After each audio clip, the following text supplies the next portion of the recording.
Osama bin Laden, जो दुनिया का सबसे खतरनाक आतंकवादी था, जिसे उसके घर में घुसकर मारा था अमेरिकी नेवी सील्स के कमांडोज ने। जिस तरह से हमारे देश के मार्कोस कमांडोज हैं, जो पानी, हवा और जमीन तीनों जगहों पर ऑपरेट करने के लिए जाने जाते हैं, उस तरह सील कमांडो भी तीनों जगहों पर आसानी से किसी भी मिशन को अंजाम दे सकते हैं। और इन सील कमांडो को ही ध्यान में रखकर हमारे देश के गरुड़ कमांडोज को बनाया गया है। और गरुड़ कमांडोज इनके साथ ज्वाइंट मिलिट्री एक्सरसाइज भी करते हैं, जिसमें सील कमांडो की हार्ड ट्रेनिंग और अपनी ट्रेनिंग को एक साथ में करते हैं, जिससे इनको बहुत फायदा होता है। वैसे तो हमारे देश में भी 3 जानी मानी फोर्सेस हैं, पैरा, मार्कोस और गरुड़, और ये सील कमांडो भी पूरी दुनिया में अपनी छाप छोड़ने में कामयाब हुए। ये इस तरह के कमांडो हैं जो दुश्मन के घर में घुसकर उसे वहां से उठाकर जिंदा पकड़ कर ला सकते हैं।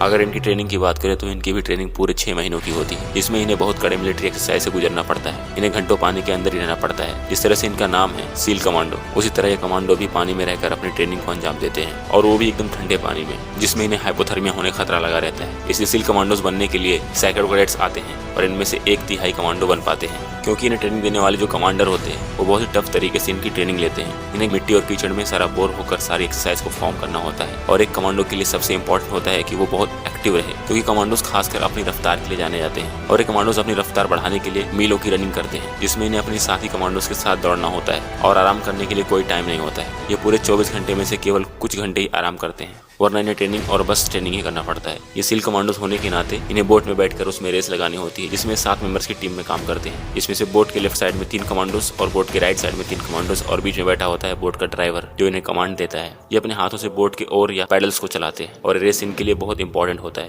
क्योंकि इन 7 कमांडो की टीम को पॉइंट्स मिलते हैं, और इन्हें बेस्ट कमांडो के अवार्ड से भी नवाजा जाता है। वैसे तो अमेरिका की एक और स्पेशल फोर्स है, जिसे डेल्टा फोर्स के नाम से जानते हैं। ये भी सील कमांडो की तरह खतरनाक माने जाते हैं, पर सील कमांडो की बात कुछ और है। वरना ओसामा बिन लादेन जैसे खतरनाक टेररिस्ट को उसके घर में घुसकर मार आना किसी और कमांडो के लिए इतना आसान नहीं होता था। और अगर डिसिप्लिन के मामले में देखा जाए तो इन कमांडोज में कूट कूट कर ये भरा जाता है। इसका एक एग्जांपल ये है, ये कमांडो जब सोकर सुबह उठते हैं तो इन्हें अपने बिस्तर को प्रॉपर वे में रखना पड़ता है, और इसकी भी जांच इंस्ट्रक्टर द्वारा की जाती है, जो कि स्केल हाथ में लेकर बिस्तर की लंबाई और चौड़ाई मापी जाती है। और बिस्तर की चद्दर कहीं से भी ऊपर या नीचे हुई तो इन्हें उसका भी खामियाजा भुगतना पड़ता है, और मिलता है उन्हें इसका पनिशमेंट। पर इन कमांडोज के लिए डेली की एक्सरसाइज इतनी डेंजर होती है कि ये तो इनका वार्म अप जैसा लगता है। अब कई लोगों के मन में ये सवाल आता होगा कि भला एक बिस्तर को सही से रखने में कमांडोज को क्या सीख मिलता होगा। पर इनका यह मानना होता है कि अगर आपके दिन की शुरुआत किसी काम को सफलतापूर्वक करने से हुआ है तो दिन भर आपके अंदर कॉन्फिडेंस भरा रहेगा, और आने वाले सभी कठिन से कठिन कामों को करने के लिए आप फोकस्ड रहेंगे। और ऐसा ही हमारे देश के हर एक आर्मी कैंप में भी होता है। इसलिए वो किसी भी कंट्री के सोल्जर्स हों, उनके अंदर डिसिप्लिन सबसे ज्यादा होती है। और इनकी ट्रेनिंग की एक और खास हिस्सा होता है इनकी डाइट, जो कि इनकी ट्रेनिंग के दौरान दी जाती है। इन्हें पूरी डाइट में प्रोटीन और कार्बोहाइड्रेट बिल्कुल सही अमाउंट में होता है, क्योंकि बिना अच्छे डाइट प्लान के इनकी ट्रेनिंग का कोई मतलब नहीं होता है। सील कमांडोज अपनी डाइट में प्रोटीन के लिए मीट और मिल्क लेते हैं,